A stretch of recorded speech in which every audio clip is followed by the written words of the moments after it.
Praise the Lord, hallelujah. मैं pastor Prashant Kumar आप सभी को इस फेसबुक ऑनलाइन पेज में यीशु मसीह के नाम से वेलकम और स्वागत करता हूँ। इस बाइबल अध्ययन में आशा और प्रार्थना करता हूँ आप भले चंगे रहेंगे। परमेश्वर अद्भुत है, परमेश्वर मिराकल है, चंगाई करने वाला परमेश्वर है, शिफा देने वाला परमेश्वर है। आइए उस परमेश्वर का हम स्तुति करेंगे, प्रशंसा करेंगे, कुछ गीतों को गाएंगे और उसके बाद आज का बाइबल अध्ययन में हम आगे बढ़ेंगे। बाइबल अध्ययन में आगे बढ़ने से पहले एक छोटा सा प्रार्थना करेंगे और उसके बाद हम आज का बाइबल अध्ययन में हम ध्यान करेंगे। सर्वशक्तिमान परमेश्वर, हम आपका धन्यवाद करते प्रभु, आपका स्तुति करते हैं, आपका तारीफ करते हैं, आपका जय जयकार करते हैं। आपने हमें सुंदर समय दिया, इस सवेरे को देखने के लिए अनुग्रह किया, जिंदों के जमीन में हमें जिंदा रखा प्रभु। हर आवश्यकता को, जरूरतों को, कभी घटियों को पूरा किया है, इसलिए हम आपका धन्यवाद करते हैं। पिता, हम आपका स्वागत करते हैं आज का इस बाइबल अध्ययन में, इस ऑनलाइन के जरिए आपका उपस्थिति को दीजिए प्रभु। पवित्र आत्मा तू हमें लीड कर, तू हमें अगुवाई कर। पवित्र आत्मा, हम आपका स्वागत करते हैं, हमें तू चला प्रभु। आज जितने भी ऑनलाइन देख रहे हो, देखने वाले प्रभु, सभी के जीवन में 100 गुना फल होने पाए, तेरा वचन सभी के जीवन में कार्यशील होने पाए, सभी का आत्मिक चक्षु को खोल दे प्रभु। जब तेरे वचन को सुनेंगे और तेरे महिमा का कारण बनने पाएंगे। जो उद्देश्य के लिए तूने प्रभु इंसान को बनाया है, मनुष्य को बनाया है, उस उद्देश्य को जानने पाएंगे, पहचानने पाएंगे। ऐसा ही तू आशीष और अनुग्रह कर। मैं अपने आप को भी तेरे हाथ में समर्पण करता हूँ। तू मुझसे होकर बातें कर पिता, अब तक संभाला, आगे भी अगुवाई कर। सारी आदर महिमा आपको देते प्रार्थना तेरे बेटे उद्धार करता यीशु के नाम से मांगते हैं, आमीन। परमेश्वर के नाम का स्तुति हो, परमेश्वर के नाम का महिमा हो। आइए एक गीतों के द्वारा प्रभु का महिमा करेंगे, उसके बाद आज का वचन में हम आगे बढ़ेंगे।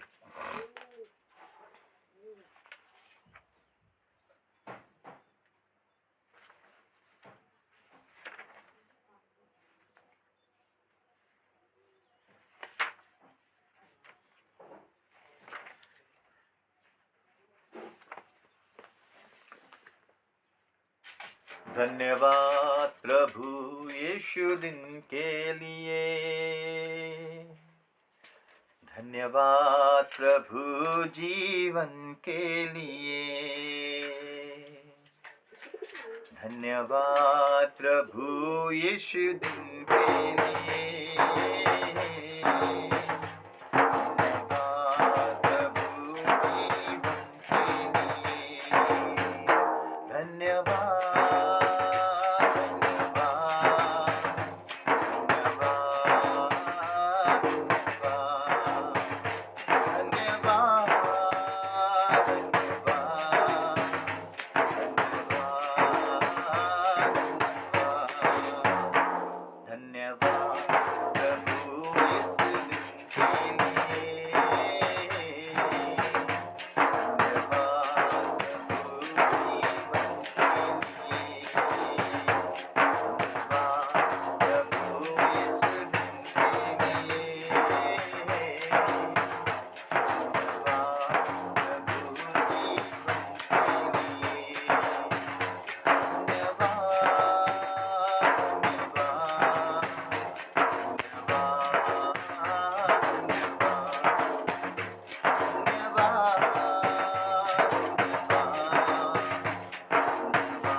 परमेश्वर का नाम का स्तुति हो, परमेश्वर का नाम का महिमा हो।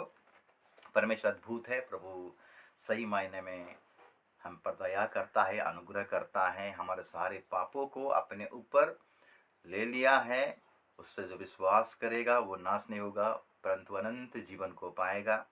परमेश्वर हमें हर दिन अनुग्रह करता है, हर दिन दया करता है, हर दिन वो हमें जीवित रखता है क्योंकि वो हमारा परमेश्वर है। आइए एक वचन को हम ध्यान करेंगे। वचन में जाने से पहले आइए एक छोटा सा प्रार्थना करेंगे, उसके बाद आज के वचन को हम ध्यान करेंगे। सर्वशक्तिमान परमेश्वर, आपने आराधना में अगुवाई किया, गीत गाने के लिए सहायता किया, हम आपका धन्यवाद करते हैं। पवित्र आत्मा, हम आपका स्वागत करते हैं। आप हमें लीड कीजिए आज का वचन के द्वारा। प्रभु हमसे बातें कीजिए। जितने भी तेरे वचन को हाँ प्रभु सुनेंगे, प्रभु हर एक का हृदय में तेरा वचन छिदने पाए, मन में छिदने पाए। आत्मिक चक्षु को हाँ प्रभु, आत्मिक हृदय को खोल दे प्रभु, ताकि तेरे वचन हर एक का जीवन में आशीष और अनुग्रह को लेके आने पाए। तेरे वचन के अनुसार चलने पाएंगे और तेरा महिमा, तेरा बड़ाई होने पाएगा। मैं अपने आप को भी प्रभु तेरे हाथ में समर्पण करता हूँ। तू मुझे लीड कर, तू मुझे अगुवाई कर, मुझसे होकर तू बातें कर।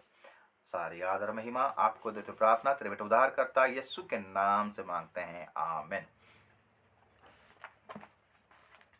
आइए हम एक वचन को ध्यान करेंगे जो आपको मिलेगा प्रकाशित पुस्तक उसका 16 अध्याय 1 पद से। प्रकाशित पुस्तक 16 अध्याय उसका 1 पद से वचन कहता है, फिर मैंने मंदिर में किसी को ऊंचे शब्द से उन 7 स्वर्गदूतों से ये कहते सुना, जाओ परमेश्वर के प्रकोप के 7 कटोरों को पृथ्वी पर उंडेल दो। अतः पहले स्वर्गदूत ने जाकर अपना कटोरा पृथ्वी पर उंडेल दिया।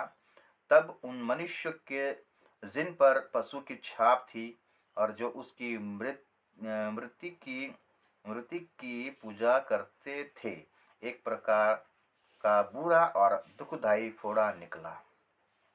हाँ मेरे प्रियो, हम देखते हैं कि परमेश्वर का क्रोध आने वाला है।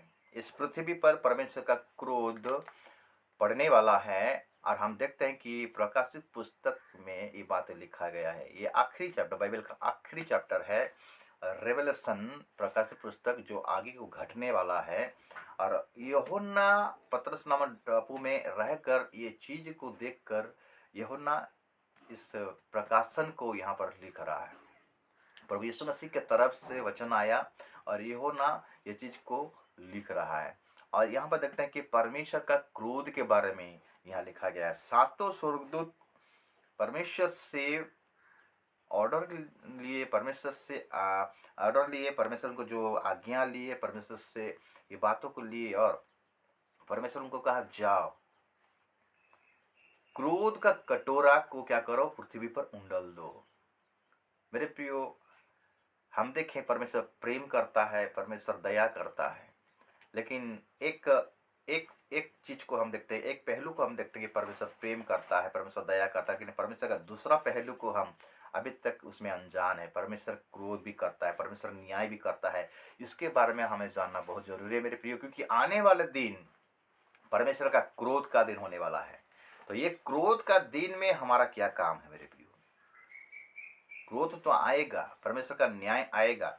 यहाँ पर देखिए 2 लिखता है, अतः पहले स्वर्गदूत ने जाकर अपना कटोरा पृथ्वी पर उंडल दिया।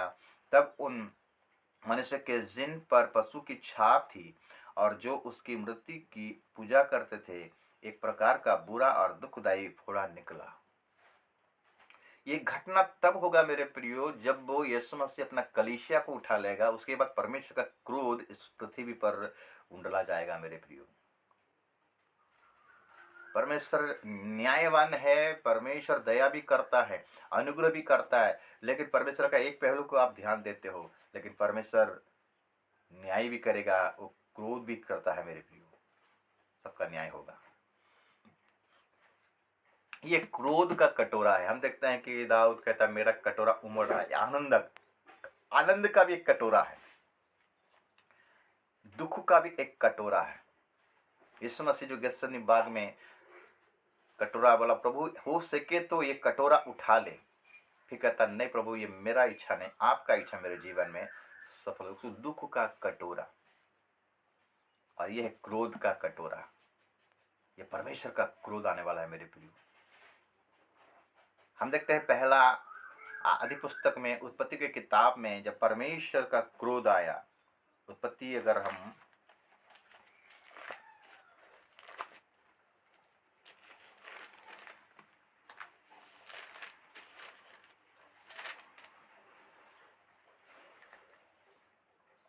अध्याय, उत्पत्ति अगर 6 अध्याय को हम ध्यान करेंगे, देखिए क्या लिखता है। फिर जब मनुष्य भूमि के ऊपर बहुत बढ़ने लगे और उनके बेटियां उत्पन्न हुई, तब परमेश्वर के पुत्र ने मनुष्य के पुत्रियों को देखा कि वे सुंदर हैं, और उन्होंने जिससे जिसको चाहा उनसे विवाह कर लिया। तब यहोवा ने कहा, मेरा आत्मा मनुष्य से सदा लौ विवाद करता ना रहेगा, क्योंकि मनुष्य भी शरीर ही है। उसकी आयु 120 वर्ष की होगी। उन दिनों में पृथ्वी पर दानव रहते थे। और इसके पश्चात जब परमेश्वर के पुत्र मनुष्य के पुत्रों के पास गए, तब उनके द्वारा जो पुत्र उत्पन्न हुए वे शूरवीर होते थे, जिनकी कृति प्राचीन काल से प्रचलित है। यहोवा ने देखा कि मनुष्य की बुराई पृथ्वी पर बढ़ गई है, और उनके मन के विचारों में जो कुछ उत्पन्न होता है वो निरंतर बुरा ही होता है। और यहोवा पृथ्वी पर मनुष्य को बनाने से पछताया, और वो मन में अति खेदित हुआ। तब यहोवा ने कहा, मैं मनुष्य को जिसकी मैंने सृष्टि की है पृथ्वी के ऊपर से मिटा दूंगा। क्या मनुष्य, क्या पशु, क्या रेंगने वाले जंतु, क्या आकाश के पक्षी, सबको मिटा दूंगा, क्योंकि मैं उनके बनाने से पछताता हूँ। परंतु यहोवा की अनुग्रह की दृष्टि नूह पर बनी रही। मेरे प्रियो, परमेश्वर मनुष्य को दृष्टि किया और उनके बुराई को देखा, उनका जो गंदगी को देखा, उनके पाप को देखा, तो परमेश्वर सहने नहीं पा रहा मेरे प्रियो, पश्चाताप कर रहा कि मनुष्य को बनाकर मैं पश्चाताप कर रहा हूँ, पश्चाताया हूँ, इसलिए मैं दुनिया से नाश कर दूंगा। ये परमेश्वर का क्रोध है मेरे प्रियो। हमेशा परमेश्वर का प्रेम नहीं रहेगा, क्योंकि अंतिम समय में हाँ, हम अंतिम समय में अभी गुजर रहे हैं। ये अंतिम समय का लक्षण है मेरे प्रियो। युद्ध का जो माहौल चल रहा है, यीशु मसीह जब चेलों ने यीशु मसीह को पूछा कि ये कब घटेगा, तब यीशु मसीह कहा, तुम लड़ाई का चर्चा तो सुनोगे, देश देश के विरुद्ध, जाति जाति के विरुद्ध, ये तो होगा, ये अवश्य होना है, ये होगा मेरे प्रियो। लेकिन ये अंत नहीं है। आज बहुत कुछ घटना घटने वाला है। परमेश्वर का क्रोध आने से पहले हमें क्या करना पड़ेगा? क्रोध के बारे में हम देखते हैं बाइबल में, पुरातन नियम में भी लिखा गया है और नया नियम में भी लिखा गया है। हम नया नियम को ध्यान से नहीं पढ़ते हैं। नया नियम को अगर ध्यान से पढ़ोगे मेरे प्रियो, तो आपको क्रोध के बारे में पता चलेगा। रोमी अगर 1 का उसका 18 पद को पढ़ेंगे, रोमी उसका 1 का 18 पद को पढ़ेंगे, तो यहाँ क्या लिखता है? परमेश्वर का क्रोध तो उन लोगों की सब अभक्ति और अधर्म पर स्वर्ग से प्रकट होता है, जो सत्य को अधर्म से दबाए रखते हैं। ये नया नियम का बात बोलता हूँ। नया नियम में रोमी का पत्री में पौलुस जो लिखता है, उसी में लिखा गया है 1 का 18, रोमी 1 का 18। परमेश्वर का क्रोध तो उन लोगों की सब अभक्ति और अधर्म पर स्वर्ग से प्रकट होता है, जो सत्य को अधर्म से दबाए रखते हैं। जो सत्य को अधर्म से दबाए रखते हैं मेरे प्रियो, उनका पर प्रभु का क्रोध गिरेगा। उसका बाद हम देखेंगे रोमी 2 का 35, 35 क्या लिखता है? रोमी 2 का 35, 2 का 3 और 5, रोमी 2 का 3 और 5 लिखता है, हे मनुष्य, तू जो ऐसे ऐसे काम करने वालों पर दोष लगाते हैं और आप वे ही काम करता है, क्या ये समझता है कि तू परमेश्वर की दंड की आज्ञा से बच जाएगा? क्या तू उसकी कृपा और सहनशीलता और धीरज रूपी धन को तुच्छ जानता है? क्या ये नहीं समझता कि परमेश्वर की कृपा तुझे मन फिराव को सिखाती है? पर तू अपनी कठोरता और हठीले मन के कारण उसके क्रोध के दिन के लिए, जिसमें परमेश्वर का सच्चा न्याय प्रकट होगा, अपने लिए क्रोध तो कमा रहे हो।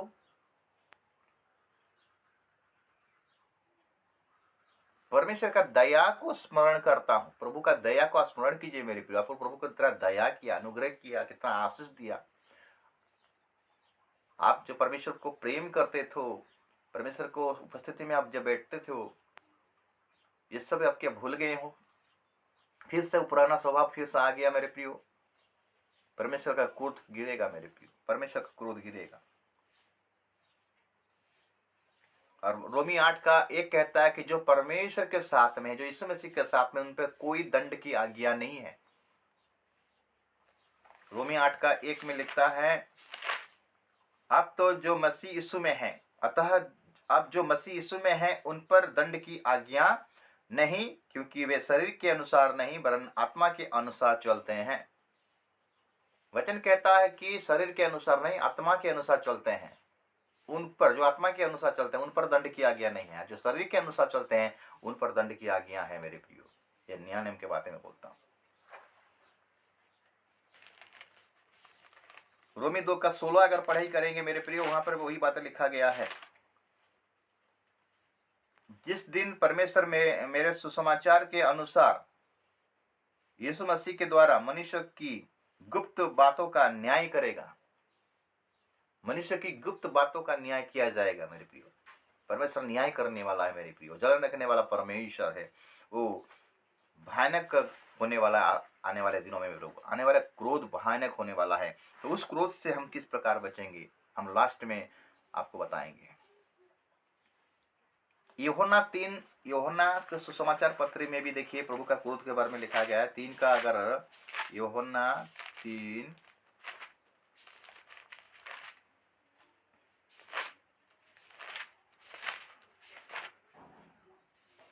36 पद, यूहन्ना 3 का 36 पद में लिखता है सुसमाचार का पत्री, जो पुत्र पर विश्वास करता है अनंत जीवन उसका है, परंतु जो पुत्र की नहीं मानता वो जीवन को नहीं देखेगा, परंतु परमेश्वर का क्रोध उस पर रहता है।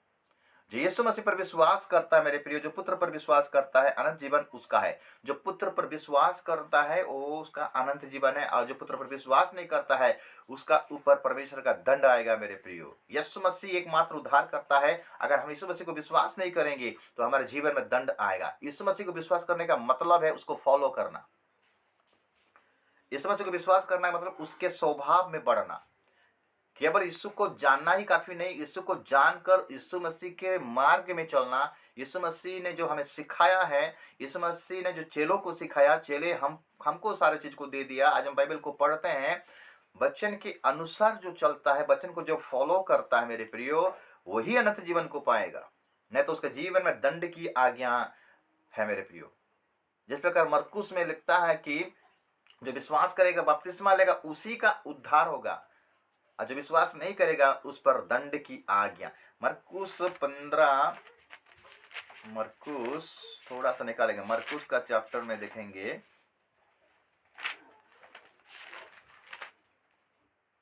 16 पद, मरकुस 16 अध्याय उसका 16 पद। अगर आप देख रहे हो मेरे को मेरे प्रिय, आपके पास अगर बाइबल है, बाइबल खोलकर नोट कीजिए, याद कीजिए, फायदेमंद होगा। सुनने से ज्यादा याद नहीं रहता है, ध्यान दीजिएगा, लिखना पड़ेगा, लिखेंगे तब याद रहेगा। जो विश्वास करे और बपतिस्मा ले उसी का उद्धार होगा, परंतु जो विश्वास ना करेगा वो दोषी ठहराया जाएगा। दोषी ठहराया जाएगा मतलब क्या? उसका न्याय होगा, उसका न्याय होगा मेरे प्रियो। प्रभु का क्रोध उसका पर हमेशा बना रहेगा। आगे को मैं बोलूंगा कि क्रोध के बारे में कहाँ का लिखा गया है। हम चिंता करेंगे प्रकाशित पुस्तक को, जो अभी पढ़ाई की 16 अध्याय, प्रकाशित पुस्तक 16 अध्याय, और उसका हम जो पढ़ाई किए हैं 2 पद। पहले स्वर्गदूत ने जाकर अपना कटोरा पृथ्वी पर उंडल दिया, तब उन मनुष्यों के जिन पर पशु की छाप थी और जो उसकी मूर्ति की पूजा करते थे, एक प्रकार का बुरा और दुखदायी फोड़ा निकला। ये उस समय का बात है मेरे प्रियो, जब मंडली कलीसिया उड़ गया होगा और बाकी के जो लोग रहेंगे मेरे प्रियो, वो लोग जो छाप लिए होंगे, परमेश्वर का छाप लिए होंगे, उनका पर परमेश्वर का दंड आएगा, उन पर परमेश्वर का क्रोध आएगा।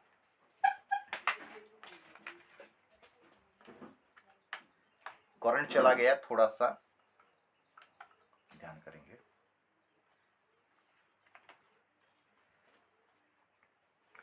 उनका पर परमेश्वर का क्या आएगा? क्रोध आएगा। जो छाप लिए हैं, प्रभु का छाप लिए हैं, प्रभु का शैतान का जो छाप लिए हैं, 666 जो लिए हैं, ये कब आएगा मेरे प्रियो? मंडली उठने के बाद ये घटना, ये 7 दूत जो कटोरा, क्रोध का कटोरा, परमेश्वर का क्रोध का कटोरा जब पृथ्वी पर उंडालेंगे, उनमें से पहला दूत उंडालेगा। क्या उंडालेगा? पहले स्वर्गदूत ने जाकर अपना कटोरा पृथ्वी पर उंडल दिया, तब उन मनुष्यों के जिन पर पशु की छाप थी और जो उसकी मूर्ति की पूजा करते थे, एक प्रकार का बुरा और दुखदायी फोड़ा निकला।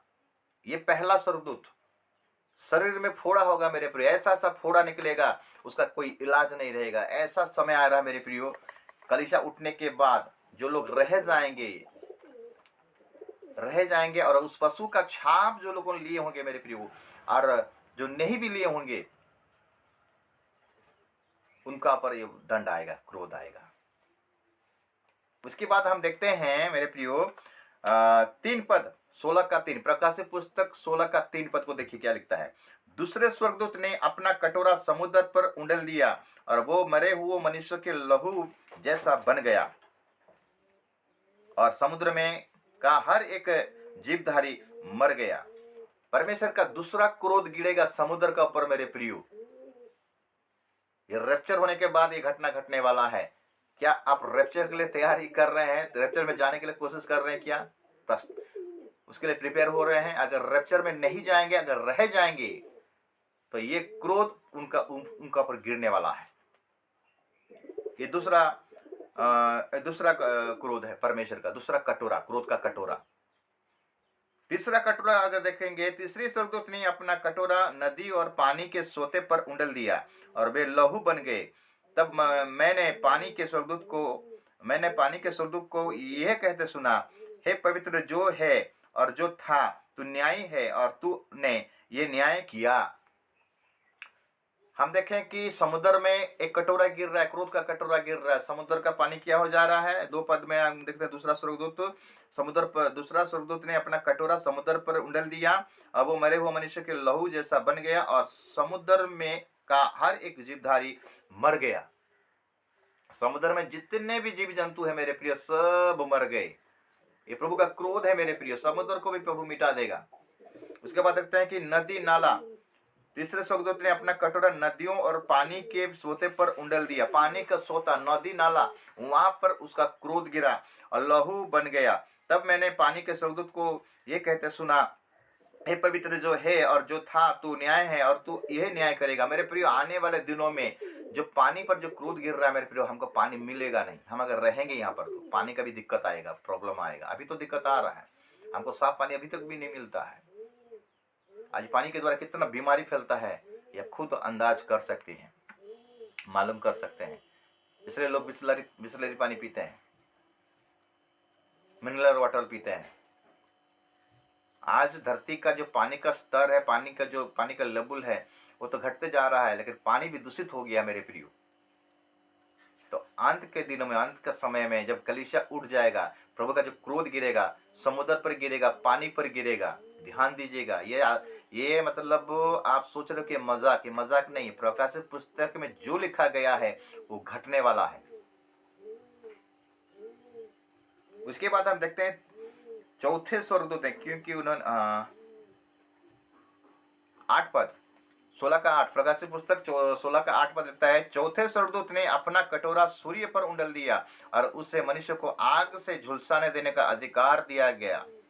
मनुष्य बड़ी तपन से झुलस गए और परमेश्वर के नाम की जैसी इन विपत्तियों पर अधिकार है निंदा की, पर उसकी महिमा करने के लिए मन ना फिराए मेरे प्रियो। उस समय 2 लोग रहेंगे, 2 प्रकार के लोग रहेंगे। एक तो मंडली उठा लिया गया होगा, बाकी नीचे जो लोग प्रभु जो शैतान के छाप लिए होंगे, मसीह विरोधी का छाप लिए होंगे, शैतान के जो 666 लिए होंगे, और बाकी जो को नहीं लिए होंगे, ये दोनों का ऊपर कोप गिरेगा, प्रभु का क्रोध गिरेगा। जो लोग को नहीं लिए होंगे वो निंदा करेंगे, जो लिए होंगे वो भी निंदा करेंगे। लेकिन जो ले लिया होगा छाप मेरे प्रियो, वो उसका और कोई होने वाला नहीं है। लेकिन जो नहीं लिया होगा, कष्ट दुख सता रहेगा, उसका ऊपर अगर ये क्रोध आ रहा है तो उसको मन फिराने का आवश्यक है मेरे प्रियो।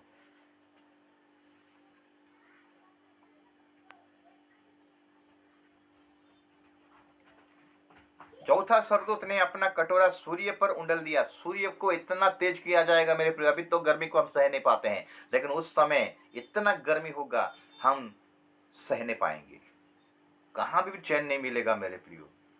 भयानक होने वाला है, मनुष्य बड़ी तपन से झुलस जाएगा। इतना गर्मी होगा, इतना गर्मी होगा, सूरज को इतना पावर दिया जाएगा मेरे प्रियो। जो परमेश्वर का क्रोध का कटोरा सूर्य पर भी लग गिरेगा। परमेश्वर इस सृष्टि को जैसे बनाया था मेरे प्रियो, वैसा ही वो नाश कर देगा। ये बात को ध्यान दीजिएगा, इस सृष्टि में कोई चीज नहीं रहेगा, ये पृथ्वी भी नाश हो जाएगा। पत्रस का पत्री में अगर ध्यान करेंगे मेरे प्रियो, अगर हम दूसरा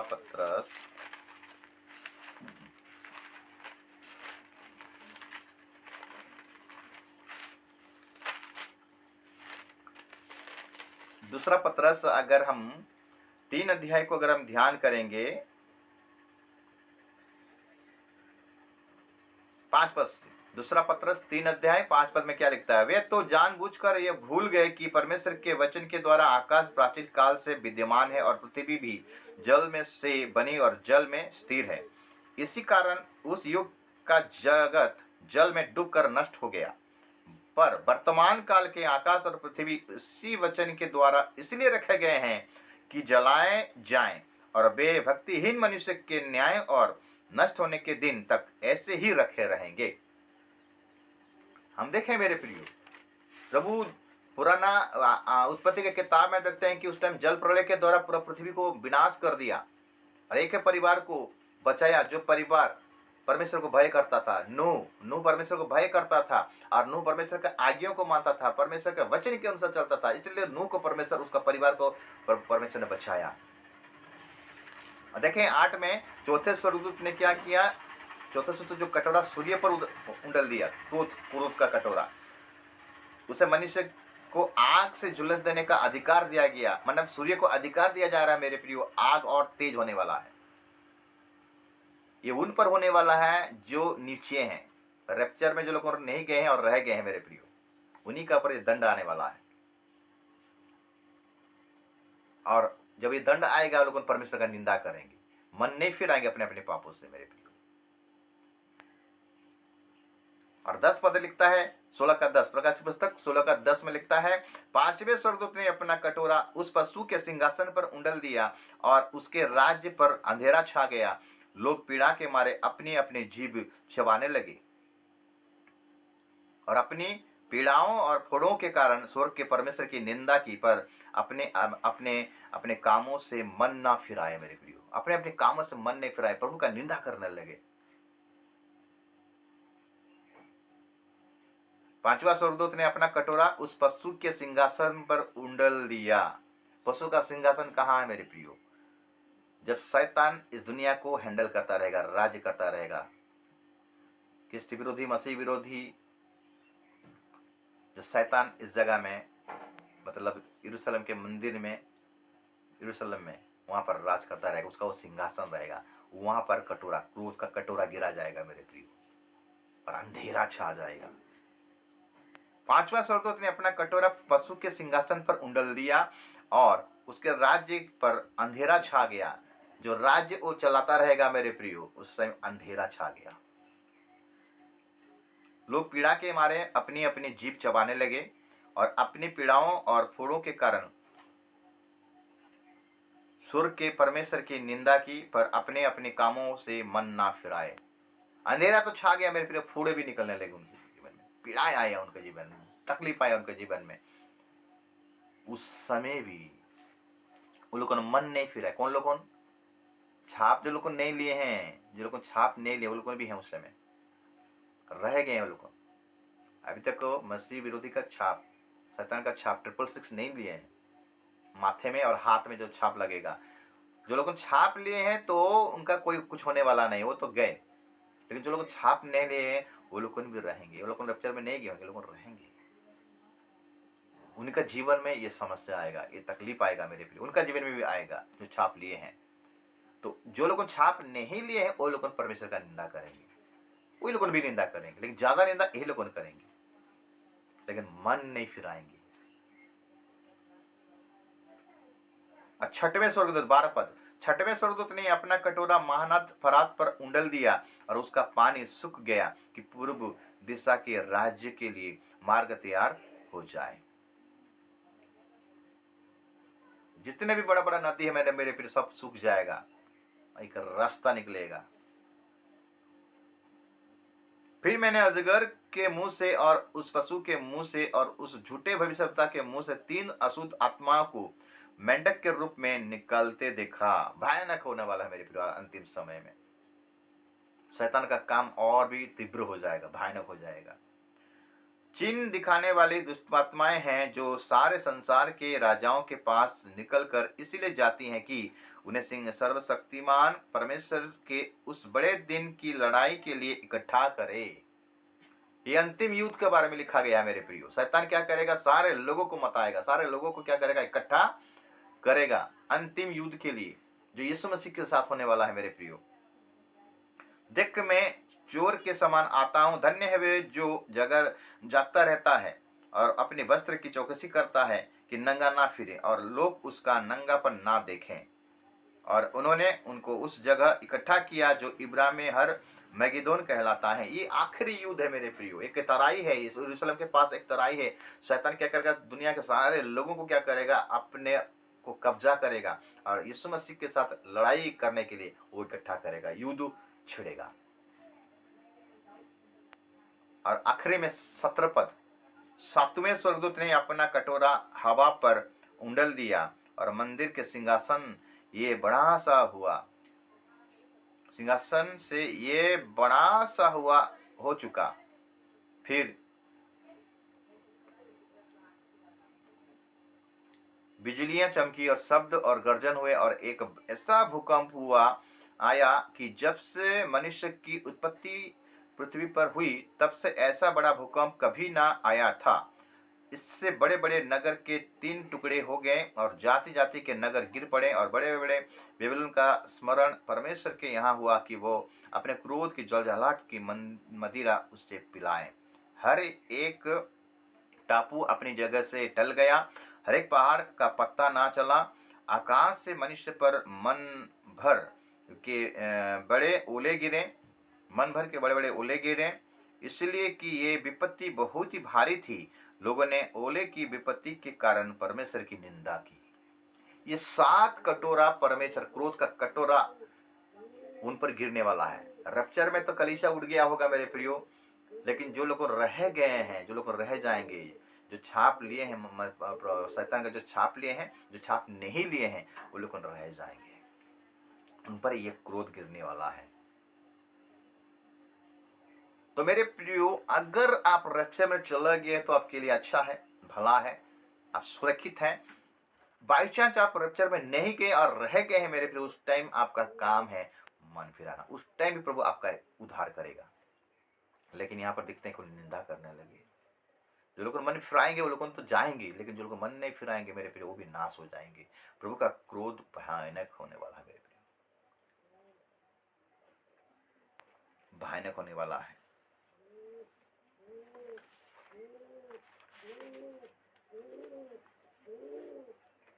दूसरा कोरिन्थियों अगर 5:10 पढ़ेंगे, दूसरा कोरिन्थियों हम अगर 5:10 पद को पढ़ेंगे,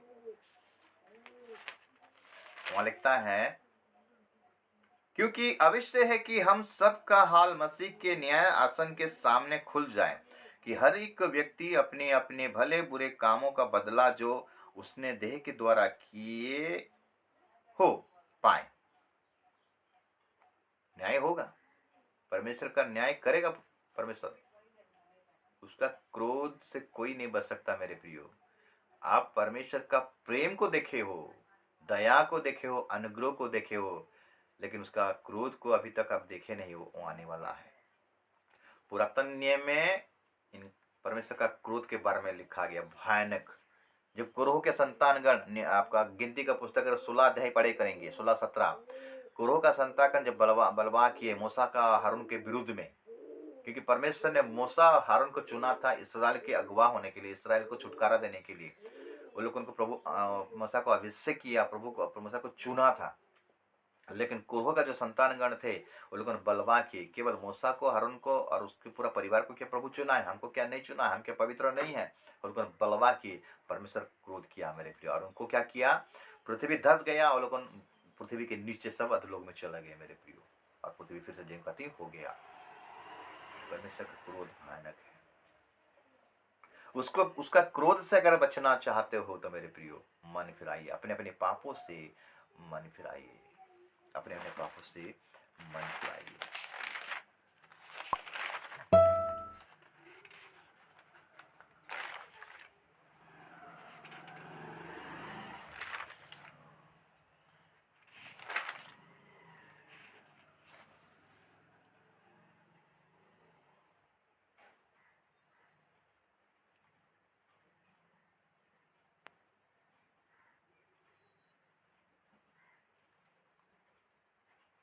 दूसरा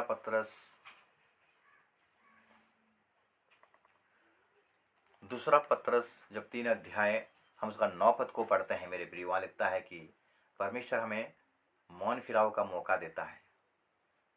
वो लेट क्यों कर रहा? अपना प्रतिज्ञा के विषय में लेट क्यों कर रहा है? कि सब मन फिराएं, सब मन फिराएं। जब यूहन्ना बपतिस्मा दे रहा था मेरे प्रिय पानी में, हम देखते हैं क्या चिल्ला रहा है वहां पर, हे सांप के बच्चों, आने वाले क्रोध से भागो। हम देखते हैं लूका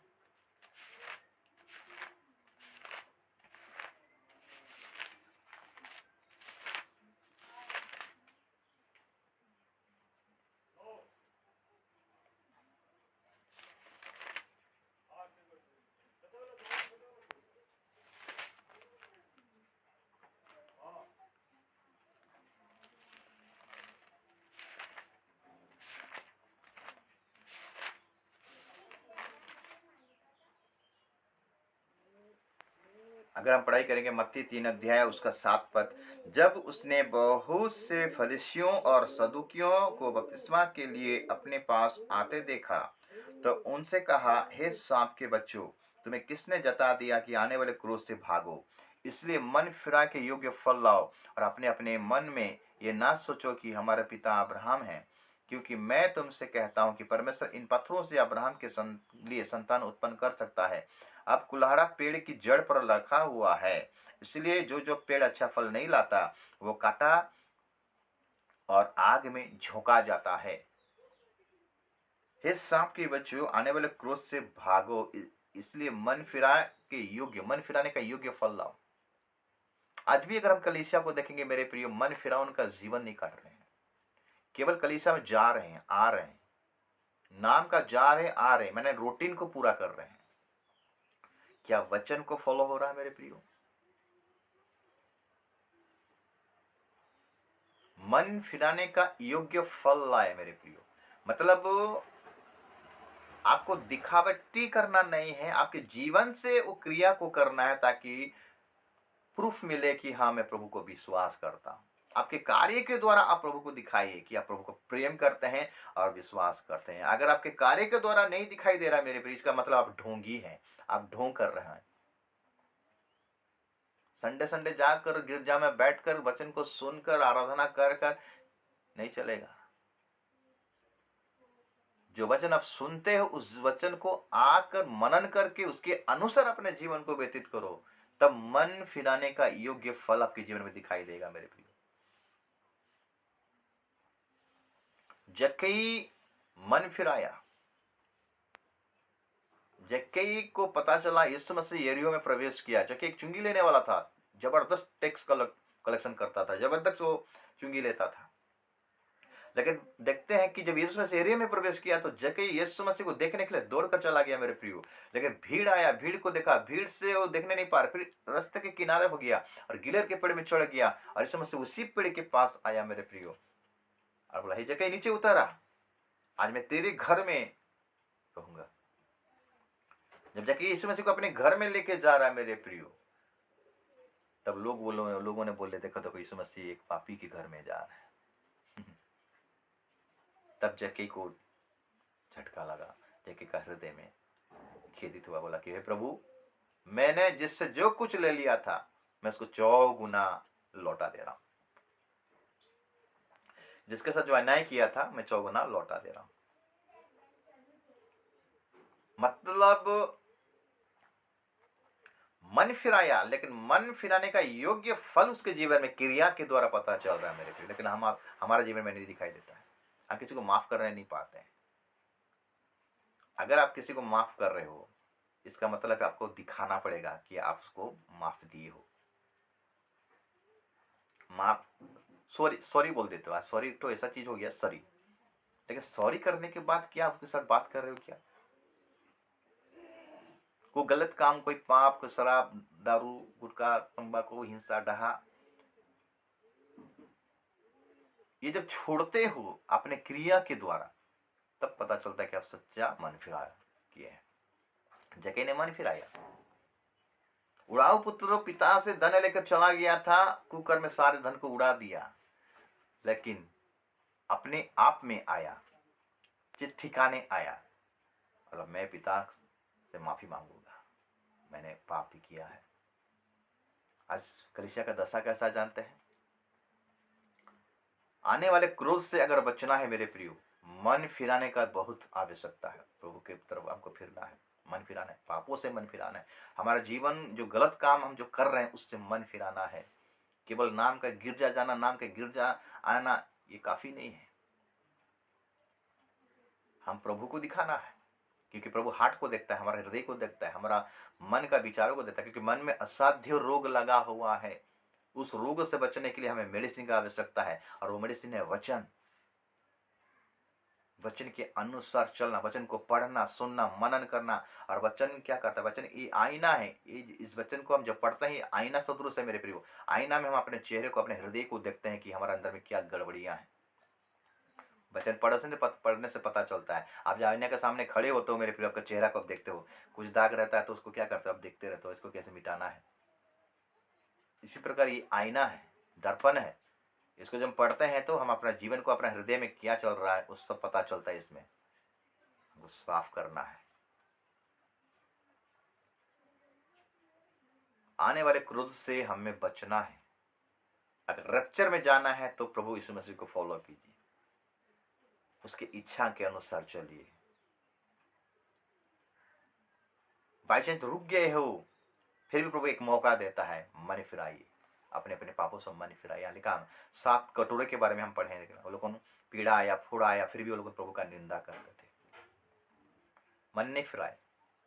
जो छाप ले गए हैं तो उनका मन फिराने का कोई आवश्यकता नहीं हो, उनका कोई जरूरत नहीं है, क्योंकि वो तो ऑलरेडी छाप ले लिए शैतान का, और उपाय नहीं, वो लोग को नरक में जाएंगे ही जाएंगे। लेकिन जो लोग नहीं लिए हैं मेरे प्रिय, उनको शैतान तड़पाएगा, उनको मार डालेगा। और वो अवस्था में अगर प्रभु में विश्वास होकर और मन फिराए रहेंगे और प्रभु का विश्वास करते रहेंगे मेरे प्रियो, और ताड़ना सहते रहेंगे, उनके लिए उद्धार है। इस्राएल लोगों ने कानान देश में क्यों पहुंचने नहीं पाए? कारण क्या जानते हैं? वो अपने पापों से कभी भी मन नहीं फिराए। मन फिराते थे फिर जैसे का तैसा, मन फिराते थे फिर जैसे का तैसा। हमेशा वो प्रभु को निंदा किए, हमेशा प्रभु को बलवा किए, हमेशा प्रभु को ठट्टा किए, परिहास किए। इतना मिराकल होने के बाद भी वो इस्राएल लोगों का जीवन में कोई परिवर्तन दिखाई नहीं दिया। आज भी ऐसा है मेरे को। इतना वचन को हम सुनते हैं, इतना वचन को हम पढ़ते हैं, नोट बना बना कर हम लिख रखते हैं, फिर भी हमारा जीवन में वचन काम नहीं करता है। कारण क्या है? हम अपना हृदय को कठोर कर लेते हैं मेरे प्रियो। जो अपना हृदय को कठोर कर लेगा, उसका पर प्रभु का क्रोध आएगा मेरे प्रियो, उसका पर प्रभु का क्रोध आएगा। इसलिए हमारा काम क्या है जानते हैं? हमारा काम है ये शरीर रूपी, आत्मा रूपी जहाज को हमें बनाना है। परमेश्वर नूह को जल प्रलय हुआ, परमेश्वर नूह को बचाया। कैसे बचाया जानते हैं? नूह किस प्रकार बचा, ये सीक्रेट है, जानना बहुत जरूरी है। नूह जहाज बनाया बोलकर वो बचाओ उसका परिवार। जहाज बनाने का मतलब क्या है? हम कलीसिया है, कलीसिया का मतलब जहाज है, शिप। अब क्या है? फेलोशिप। हमें उसका संगति में रहना है। हमें जो जिम्मेदारी दिया गया उस जिम्मेदारी को पूरा करना है। जहाज किस प्रकार बना? जहाज ऐसे तैसे नहीं बना। प्रभु ने जो डायग्राम दिया गया था, जो नमूना दिया था मूसा नूह को, उस नमूना के हिसाब से वो जहाज को बनाया। मेरे प्रियो, जहाज को हमें बनाना है। ये शरीर को हमें क्या करना है? हमारे जीवन को हमें बनाना है। किस प्रकार बनाएंगे? प्रभु का राज और धर्म का खोज करके। केवल हमें अपने लिए चिंता करना नहीं है मेरे प्रियो, दूसरों के लिए भी हमें चिंता करना, उसके लिए भी प्रार्थना की। जिस प्रकार नूह जहाज बना रहा था, सुसमाचार प्रचार कर रहा था, जहाज बना रहा था, सुसमाचार प्रचार करता। 120 साल उसको लग गया उस जहाज को बनाने के लिए मेरे प्रियो। जहाज बनाने के लिए बहुत मुश्किल, जंगल में जाकर लकड़ियों को लाना, लकड़ियों को रना मारना, लकड़ियों को प्लेन करके पूरा अच्छा से उसको साफ करके मतलब जहाज को वो बनाता था। तो हमें भी जो जिम्मेदारी दिया गया मेरे प्रियो, यहाँ पर एक सीक्रेट बात क्या है जानते हैं? जंगल में जाकर लकड़ी को लाना। इसका मतलब क्या है? जंगल में जो लकड़ी का पेड़ को लाते थे। पेड़ का मतलब मनुष्य को दर्शाता है। आज जंगल में मतलब ये संसार में आज जो पेड़ सदृश मनुष्य आज पाप में डूबे हुए हैं, आज नशा में डूबे हुए हैं, गलत कामों में डूबे हुए हैं, शैतान के बस में रहकर वो लोग को नाना प्रकार गंदगी का काम कर रहे हैं। हमें सुसमाचार को प्रचार करना है मेरे प्रियो। अगर हमारे द्वारा नहीं होता तो दूसरों को हमें क्या करना? हेल्प करना सुसमाचार प्रचार करने के लिए। आपके पास नौकरी है, आपके पास आपको अच्छा सैलरी मिलता है मेरे प्रियो। इस सैलरी के द्वारा आप क्या करते हैं? एक एक आत्मा को बचाने पाएंगे। आप खुद ना जाके उनको हेल्प कीजिए, जो पास वालों को सेवकाई करते हैं आत्मा और सच्चाई से, उनको हेल्प कीजिए, सुसमाचार प्रचार के लिए हेल्प कीजिए। जंगल में एक लकड़ी के समान, एक पेड़ के समान है। वो पेड़ को लाकर कलीसिया में, मतलब जो संसार में जो आज भूल में गिरे हुए हैं, अंधकार में गिरे हुए हैं, उनको लाकर कलीसिया में जोड़ना है। नूह लकड़ी लाया जंगल से, रंदा मार मार कर जब उनको सुसमाचार देना है, वो लोगों ने आएंगे, कलीसिया में जुड़ेंगे, कलीसिया में उनको रंदा मारा जाएगा। कैसा रंदा? वचन का रंदा मारा जाएगा, और वचन का रंदा मार मार कर धीरे धीरे कलीसिया बनेगा मेरे प्रियो। और एक समय आएगा, यीशु मसीह अपना कलीसिया को क्या करेगा? उठाएगा। जिस प्रकार 40 दिन 40 रात बारिश हुआ और जहाज उठा।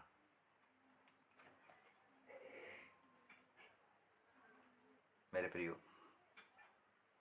प्रभु का क्रोध से अगर बचना चाहते हो मेरे प्रियो, आपको जो जीवन मिला है वो जीवन के द्वारा प्रभु का महिमा कीजिए।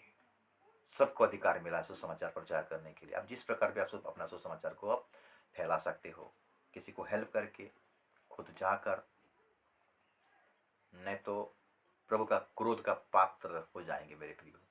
प्रभु आपसे सवाल करेगा, मैं तुम्हें अच्छा नौकरी दिया था, अच्छा पेमेंट तो पाते थे, लेकिन तू क्या किया? अपने लिए खाली इस्तेमाल किया।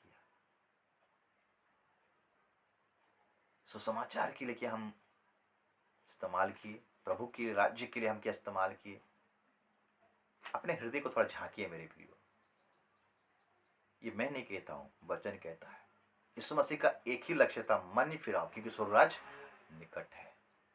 जो मन नहीं फिराएगा वो परमेश्वर का क्रोध का पात्र रहेगा। परमेश्वर का कटोरा, क्रोध का कटोरा उसके ऊपर गिरेगा मेरे प्रियो। इसलिए अभी समय है,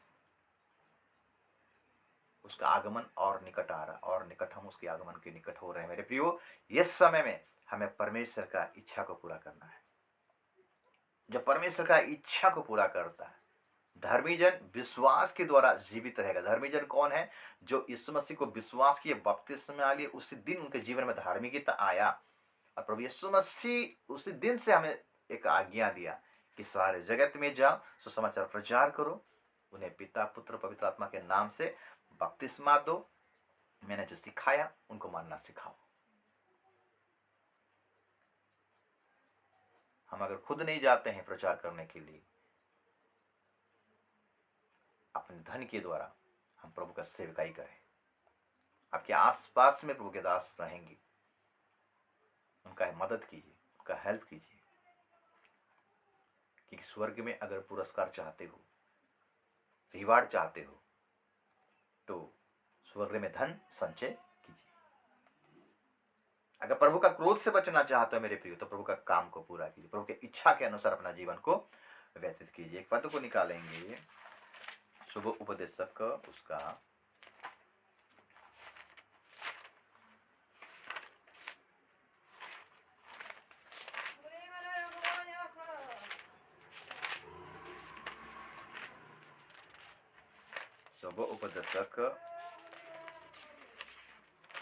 12 अध्याय, शुभ उपदेशक 12 अध्याय, और उसका हम पढ़ाई करेंगे 13 पद से। सब कुछ सुना गया, अंत की बात यह है कि परमेश्वर का भय मान और उसकी आज्ञा का पालन कर, क्योंकि मनुष्य का संपूर्ण कर्तव्य यही है। क्योंकि परमेश्वर सब कामों और सब गुप्त बातों का, चाहे वे भली हो या बुरी हो, न्याय करेगा। 13 पद फिर से मैं पढ़ता हूं। सब कुछ सुना गया, शुभ उपदेशक 12 अध्याय 13 पद। सब कुछ सुना गया, अंत की बात यह है कि परमेश्वर का भय मान और उसकी आज्ञाओं का पालन कर, क्योंकि मनुष्य का संपूर्ण कर्तव्य यही है। 14 पद, क्योंकि परमेश्वर सब कामों और सब गुप्त बातों का, चाहे वे भली हो या बुरी, न्याय करेगा। परमेश्वर का भय मानना और उसकी आज्ञा को पालन करना, ये दो चीज को ध्यान दीजिए। परमेश्वर का भय क्या है? परमेश्वर को डरना है। इसका मतलब है परमेश्वर का आज्ञा को पालन करना है, परमेश्वर का इच्छा को पूरा करना है, परमेश्वर का मर्जी में चलना, मतलब पवित्र जीवन हमको बिताना है। हमारा कर्तव्य है मेरे प्रियो, सभी का जिम्मेदारी है। सभी को प्रभु ने चुना है। माता के गर्भ में रचने से पहले मैंने चित्त लगाया, और उत्पन्न होने से पहले मैं तेरा अभिषेक किया हूँ। आप जिस दिन प्रभु यीशु मसीह को विश्वास किए मेरे प्रियो, जिस दिन प्रभु यीशु मसीह को जाने, उससे पहले परमेश्वर आपको चुन लिया है। लेकिन हमको ध्यान देना है, हमें सोचना है, विचार करना है, अनुभव से मालूम करना है प्रभु का सिद्ध इच्छा क्या है। वचन को पढ़ेंगे, मनन करेंगे, प्रार्थना करेंगे, संगति में हमेशा रहेंगे, तो हमें प्रभु का इच्छा को पता चलेगा मेरे प्रियो। और दुनियादारी में रहेंगे, कभी भी उसका इच्छा को जानने नहीं पाएंगे। वचन में रहेंगे, वचन में लगे रहेंगे, तू मुझे में बना रहे और मैं तुम में बना रहूंगा। अगर हम उसमें बने रहेंगे हम फल लाएंगे, अगर नहीं बने रहेंगे हम फल नहीं लाएंगे। जब सूख जाता है डालियां तो उसको आग में झोंका जाता है। इसका मतलब क्या? परमेश्वर का क्रोध उन पर गिरेगा जो प्रभु की इच्छा पर नहीं चलते हैं, जिसकी मर्जी पर नहीं चलते हैं। हम देखें बाइबल में से पुरातन नियम में भी दंड किया गया है, नया नियम में भी दंड किया गया है। प्रभु का क्रोध है और वो प्रेम नहीं है मेरे प्रियो। अनुग्रह चला जाएगा, लेकिन हमारा काम है, हमें स्थिर होना है, विश्वास योग्य रहना, प्राण देने तक विश्वास योग्य रहना है। प्रभु का इच्छा को हमें पूरा करना है। समय और नहीं है, बिल्डिंग बनाने का समय नहीं है मेरे प्रियो, पैसा रखने का समय नहीं है। हर बातों का एक समय रहता है, लेकिन और समय नहीं है। युद्ध का परिस्थिति आ गया है, क्या होगा कुछ पता नहीं है, लेकिन यीशु मसीह का आगमन बहुत निकट है।